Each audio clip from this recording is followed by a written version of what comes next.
Assalamualaikum warahmatullahi wabarakatuh. Kami dari kelompok 4 hari ini akan mempresentasikan tentang materi kelompok kami yang berjudul Analisis Sport Brand Marketing. Nah, di sini kami beranggotakan yang pertama ada Noval Syahfardan dengan NIM 042, lalu ada Denny Febrian dengan NIM 044, ada Andika Nurlatif dengan NIM 052, ada saya sendiri Anissa Larsati dengan NIM 066, dan terakhir ada Tito Almanafi dengan NIM 067. Nah, langsung saja kita mulai presentasinya. Yang pertama yaitu analisis buku Sport Marketing, A Global Approach to Theory and Practice akan dijelaskan oleh Andika. Kepada Andika dipersilakan. Baik, di sini saya akan membahas mengenai resume dari buku Sport Marketing ini. Yang pertama yaitu merumuskan dan mengimplementasikan strategi sport marketing. Dalam bab ini, banyak membahas mengenai konsep dari strategi dan peran yang dimainkan oleh organisasi dalam membentuk arah dan tujuan masa depan mereka dalam jangka panjang dari organisasi, klub, atau badan olahraga tersebut. Lanjut.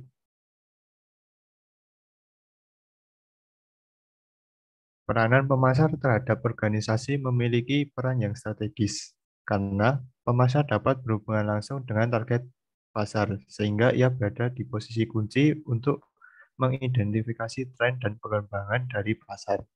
Oleh karena itu, analisis mengenai tren pasar penting untuk dimasukkan dalam proses perencanaan dan pengembangan strategi pemasaran secara keseluruhan.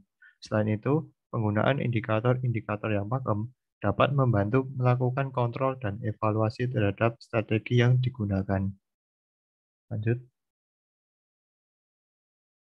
Yang kedua yaitu strategi tiketing di sektor olahraga. Dalam bab ini dibahas mengenai bagaimana implementasi dari strategi tiketing di sektor olahraga. Adanya kombinasi antara teknologi dan manajemen data membuat klub dan organisasi olahraga dapat lebih akurat dalam menentukan pola permintaan dan penetapan harga karena didukung dengan data-data yang mumpuni. Pemasar dapat memanfaatkan teknologi dan analisis data secara efektif untuk praktik penjualan tiket acara olahraga. Dengan penetapan harga berdasarkan data-data, hal ini membuat strategi yang dirancang dapat mencerminkan persepsi, sikap, dan perilaku dari fans sehingga dapat secara efektif menjaring para fans. Lanjut. Namun, tantangan baru bagi pemasar terhadap strategi ini adalah bagaimana mengatur strategi di tengah dampak pandemi COVID-19. Tantangan seperti ini, tantangan yang muncul dalam pandemi ini seperti maraknya akses streaming acara atau pertandingan olahraga secara ilegal. Kemudian, pembaruan teknologi yang dapat menunjang peningkatan kualitas gambar siaran, dan bagaimana membentuk interaksi yang intens antara fans dan klub favoritnya secara virtual. Hal ini menjadi tugas yang berat bagi pemasar karena mereka sudah harus fokus untuk dapat memberikan pengalaman yang menyenangkan bagi fans, sehingga pemasar strategi tiket dapat membangun penggemar yang setia. Lanjut. Yang ketiga yaitu pembangunan citra brand dan pengembangan produk olahraga. Hal yang perlu diperhatikan oleh klub olahraga dalam membangun citra brand adalah bagaimana klub olahraga tersebut dengan cara yang kreatif dapat beralih menuju model bisnis olahraga yang modern dan profesional, di mana mereka akan memonetisasi dari lini-lini operasi bisnis klub tersebut. Selain itu, klub olahraga tidak hanya memiliki visi pemasaran untuk membangun kesadaran merek saja, namun juga harus berfokus untuk membangun loyalitas penggemar yang aktif dan meningkatkan keterlibatan fans dalam aktivitas klub tersebut. Lanjut.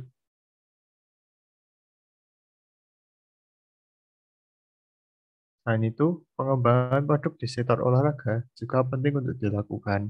Diperlukan inovasi-inovasi yang dapat membuat produk olahraga tetap segar untuk dinikmati. Karena jika hal tersebut diabaikan, maka produk olahraga ini akan berpotensi kehilangan pemirsa dan penggemar, dan mereka akan beralih kepada produk olahraga yang baru yang sedang ngetren. Contohnya seperti olahraga tinju yang eksistensinya mulai terusik dengan kehadiran produk olahraga MMA yang mulai banyak digemari oleh pemirsanya. Dengan demikian, pembaruan dan inovasi dalam produk olahraga akan berjalan beriringan dengan pembangunan citra brand dari klub olahraga di dalamnya. Lanjut, dan yang terakhir yaitu sport marketing di era radical uncensored. Dalam bab ini, kita diajak untuk melihat bagaimana masa depan sektor olahraga ini, termasuk melihat bagaimana kemungkinan yang terjadi di masa setelah pandemi COVID ini. Menarik untuk meneka bagaimana pelaksanaan sebuah acara olahraga, apakah dapat disaksikan secara langsung seperti dulu kala, bagaimana kebijakan tentang kesehatan dan keselamatan, dan lain sebagainya. Namun, masih terlalu dini untuk membahas asumsi tersebut. Mungkin akan lebih baik jika kita membahas tentang teknologi yang dapat dalam tanda kutip mengubah permainan dalam sektor olahraga. Lanjut,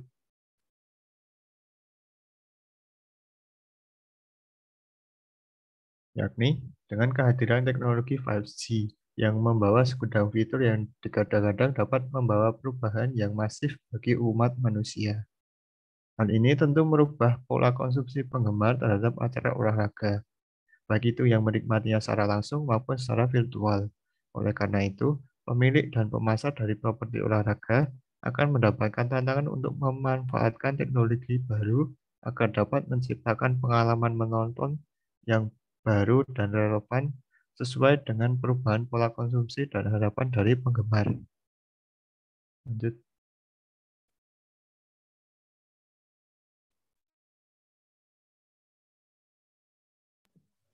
Yang kedua ada analisis jurnal pemasaran olahraga melalui berbagai event olahraga yang kali ini akan dijelaskan oleh Tito Manafi. Kepada Tito dipersilahkan.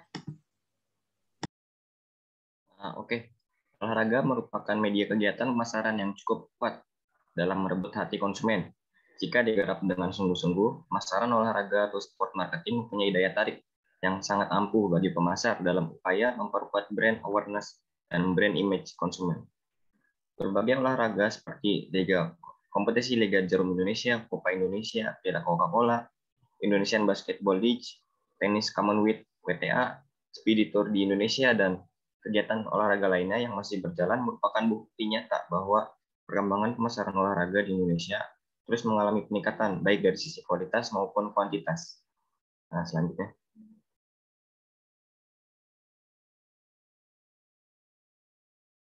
Salah satu unsur penting industri olahraga yang dapat berkembang menjadi orientasi industri adalah event. Event olahraga mengandung dua aspek sebagai faktor penting yang menjamin bergulirnya industri di bidang olahragaan, yaitu bagaimana membangun olahraga internal dan bagaimana menjual olahraga eksternal. Yang pertama, aspek internal melibatkan partisipasi masyarakat dan perangkat infrastruktur atau tools sebagai pembangun event olahraga atau entertainer. Sedangkan yang kedua, aspek eksternal meliputi publik, media, partner sebagai penjual event olahraga yang bermutu. Lanjut.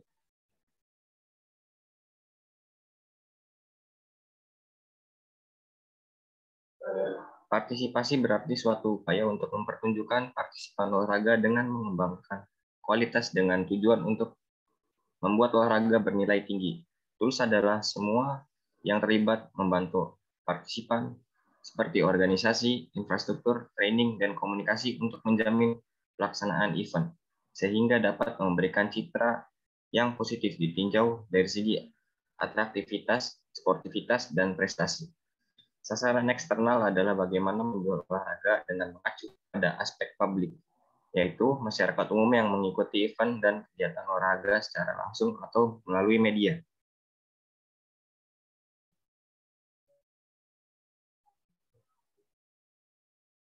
Media merupakan alat bantu olahraga untuk menghubungkan dengan publik melalui sistem hubungan kerjasama, hak siar, berita, dan lain-lain. Media dapat berupa media elektronik, cetak, dan fotografi, serta teknologi informasi yang meliputi internet, press, broadcasting. Partner adalah kelompok masyarakat yang menyumbangkan uang atau dana untuk olahraga. Mereka ini adalah sponsor, pemerintah, dan pemegang saham penyiaran.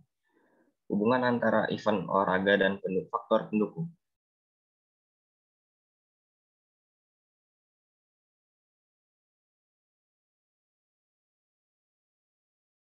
Untuk memasarkan barang atau jasa diperlukan strategi khusus pemasaran yang dikenal dengan bauran pemasaran, yaitu kiat kelompok pemasaran yang digunakan perusahaan barang atau jasa untuk mencapai sasaran pemasarannya.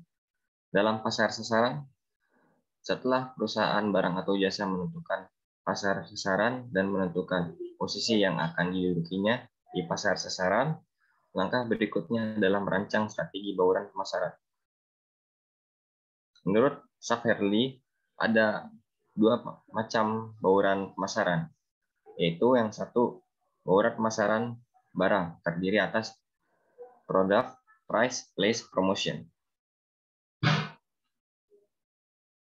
Yang kedua, bauran pemasaran jasa terdiri atas produk, price, place atau delivery, promotion, physical evidence, progress, people atau participant. Dalam penerapannya, untuk memasarkan peralatan olahraga seperti raket, bola, stick golf, deker, dan alat-alat fitness, perlu diperhatikan bauran pemasaran produk, yaitu yang satu, untuk fisik produk peralatan olahraga. Yang kedua, harga dan diskon yang ditawarkan. Tiga, sasaran konsumen. Dan empat, saluran promosi melalui TV dan advertising.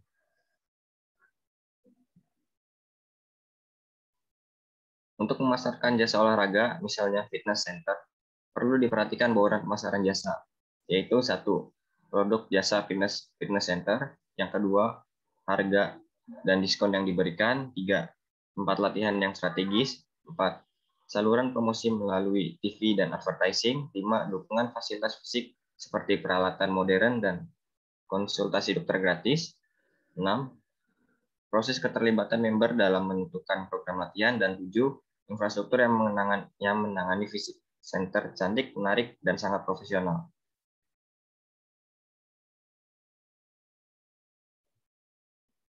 Dan dalam era globalisasi ini muncul sebuah terminologi sportainment yang mengkonfirmasikan fakta bahwa olahraga bukan lagi sekedar olah tubuh, melainkan juga sebuah industri hiburan dan bisnis pertunjukan yang mengundang ribuan penonton secara langsung dan jutaan pemirsa melalui media.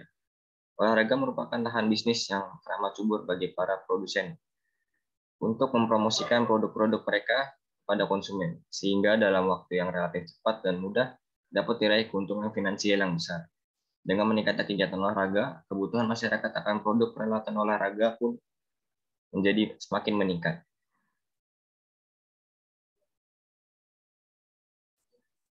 Media mempunyai peran yang besar dalam mempromosikan produk dan peralatan olahraga secara intensif dan kontinu melalui media dan tayangan TV, berita dan tayangan TV yang dikemas dalam satu paket dengan event olahraga.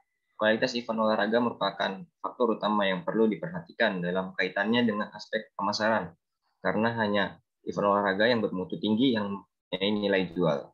Oleh sebab itu, dalam memasarkan event olahraga perlu dipikirkan strategi pemasaran, sehingga komoditas yang dipasarkan dapat menjangkau pasar yang diharapkan. Pemasar olahraga mempunyai kekuatan yang luar biasa untuk menciptakan brand awareness pada konsumen, sehingga dalam dirinya timbul fanatisme terhadap produk tertentu.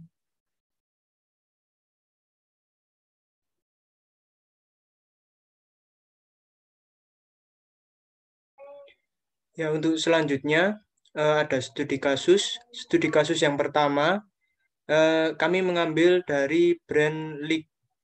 Jadi brand League itu merupakan brand lokal yang sering dikira brand luar negeri. Sepatu League itu merek lokal yang diproduksi di kota Tangerang di bawah naungan PT Berka Retail Group, perusahaan sepatu dan pakaian olahraga merek League. Meski lokal, namun standar bahan yang dipakai sudah sesuai dengan standar internasional, ramah lingkungan, dan setara dengan merek Nike dan Adidas. Nah, untuk analisis brand League sendiri, untuk yang pertama, itu ada content relate with trend, topic, and hot issue.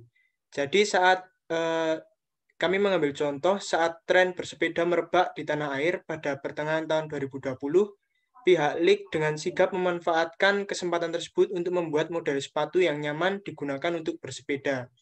Di sini pihak League sangat memanfaatkan momen agar penjualannya semakin meningkat. Lanjut. Nah, untuk yang kedua ada konten microblog. Jadi di sosial media, Lik juga kerap membagikan artikel-artikel singkat tentang dunia olahraga, sembari mengenalkan produknya, sembari juga memberi ilmu pengetahuan. Hal ini dilakukan agar menarik perhatian para konsumen sekaligus sebagai tambahan wawasan bagi para pembaca. Lanjut. Untuk kolaborasi dengan brand sendiri, Lik pernah melakukan kolaborasi dengan 2 brand asal Indonesia, yaitu Audax dan Strive. Kolaborasi ini menghasilkan 1 buah produk Fast Limited Edition, akan tetapi ternyata setelah saya cari tidak hanya 1 buah, tapi ada 1 long sleeve juga dari kolaborasi ini. Jadi kolaborasi ini juga dilakukan untuk memberi dukungan terhadap event bersepeda Audax 300 km. Nah, untuk kolaborasi dengan influencer sendiri, Lik pernah berkolaborasi dengan si Juki yang tertera di gambar itu dan menghasilkan produk dengan desain yang tidak mainstream. Hal ini dilakukan agar desain produk Lik tidak monoton sehingga dapat menarik perhatian minat pembeli. Kolaborasi ini juga bertujuan untuk charity para disabilitas pecinta olahraga. Yang kedua, Lik juga pernah berkolaborasi dengan influencer yaitu Azrul Ananda. Azrul Ananda itu merupakan presiden Persebaya. Lanjut. Nah, untuk yang selanjutnya, user generated content. Jadi, jika dilihat saat ini di media sosial, banyak para pelari dan pebasket yang mereview sepatu Lik melalui platform digital seperti Instagram, Facebook, dan lain-lain tanpa adanya ikatan endorse. Itu berarti sepatu Lik saat ini itu sudah memiliki kualitas yang baik. Ini dapat menjadi hal yang positif bagi pihak Lik, sebab mereka secara tak langsung mendapatkan promosi digital gratis melalui review penggunaan dari para konsumen.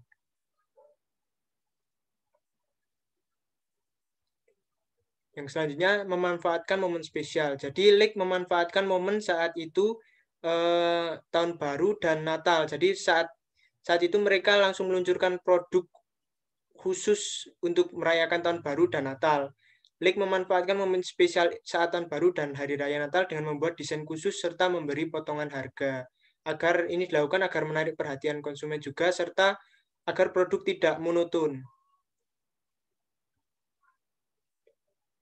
Nah, yang selanjutnya ada event spesial sesuai dengan jurnal yang sudah tadi dipaparkan. Jadi Lik juga pernah mengadakan event besar yang bernama PruRide. Nah, event ini bekerja sama dengan Prudential. Jadi event ini ada bersepeda dan lari. Fokusnya sebenarnya pada lari karena sepatu Lik sendiri kan dari awal memang fokus untuk lari. Jadi event ini sebagai upaya dari pihak Lik sendiri untuk mengenalkan produknya sekaligus memberi motivasi kepada masyarakat agar tetap berolahraga. Nah, yang selanjutnya ada competition and challenge. Jadi Lik juga sering mengadakan challenge seperti di gambar itu adalah challenge berjalan 30 km. Nah, itu berjalan itu sebagai upaya agar masyarakat tidak hanya berdiam di rumah saja, sekaligus Lik juga menyisipkan promosi-promosi brand di dalamnya. Nah, event competition and challenge ini juga diberi hadiah ya, supaya menarik perhatian para pelanggan gitu. Selanjutnya silakan Mas Dani. Lalu yang selanjutnya ada analisis brand Specs Indonesia yang akan dijelaskan oleh Dani. Kepada Dani dipersilakan. Baik, terima kasih Anissa Larsati. Berikutnya ini adalah analisis brand yang kedua, yaitu Specs Indonesia yang merupakan brand lokal yang didirikan di Jakarta tahun 1994. Pada awal pendiriannya, brand ini fokus dalam bisnis penjualan sepatu olahraga, sepatu futsal, dan sepatu sepak bola. Kini, Specs telah berkembang dan merambah ke produk lain yang lebih luas seperti jersey, bola, dan perlengkapan olahraga lainnya. Specs dari dulu berkomitmen menjadi brand lokal dengan yang dapat bersaing dengan brand luar secara kualitas, namun dengan harga yang terjangkau bagi masyarakat lokal.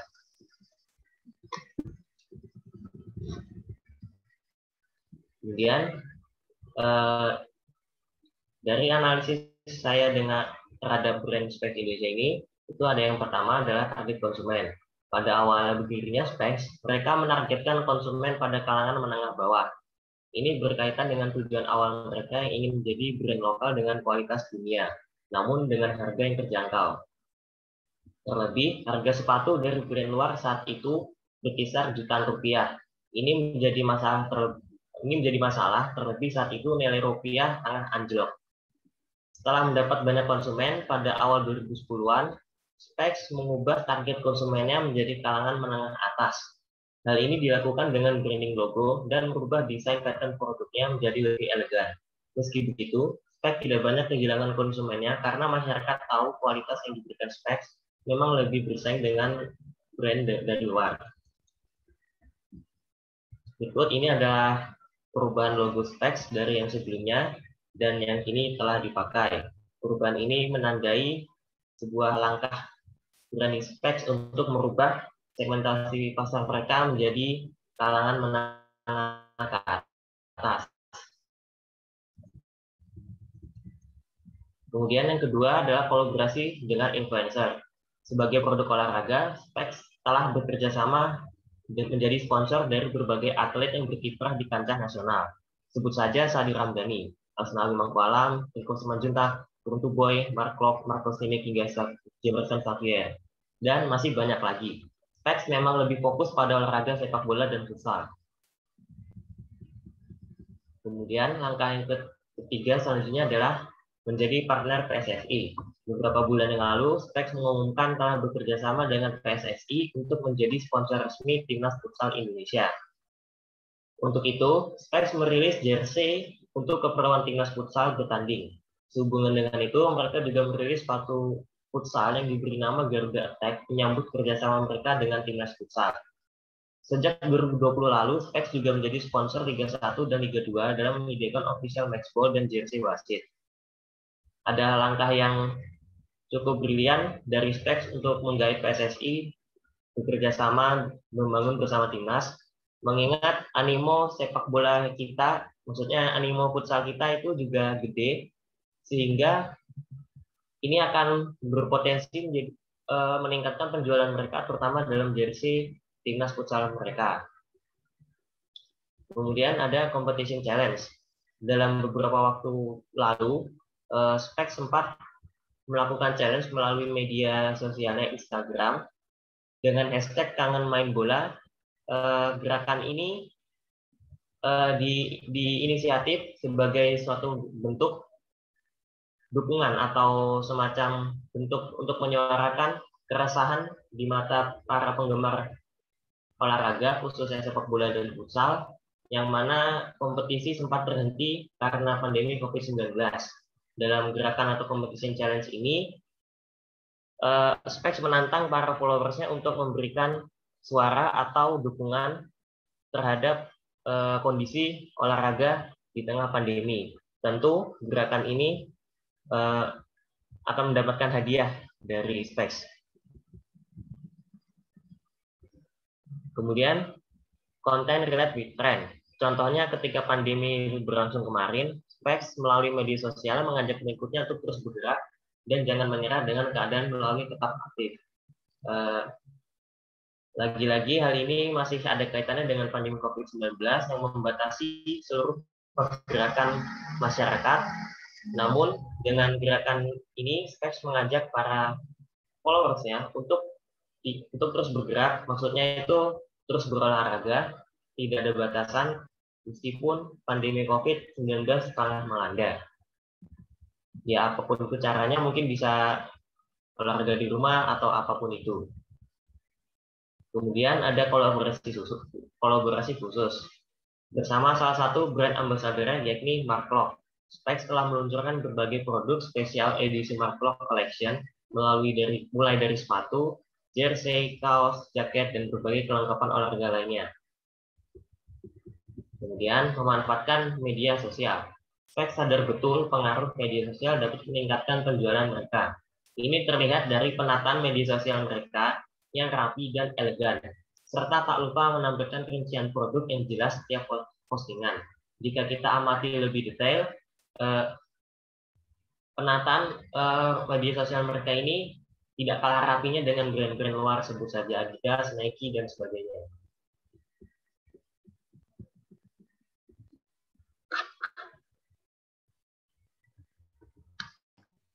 Sekian presentasi yang Mungkin telah itu sekian dilakukan dari saya. Sekian presentasi yang telah dilakukan oleh kelompok kami. Kurang dan lebihnya mohon maaf. Wabillahi taufiq wal hidayah. Wassalamualaikum warahmatullahi wabarakatuh.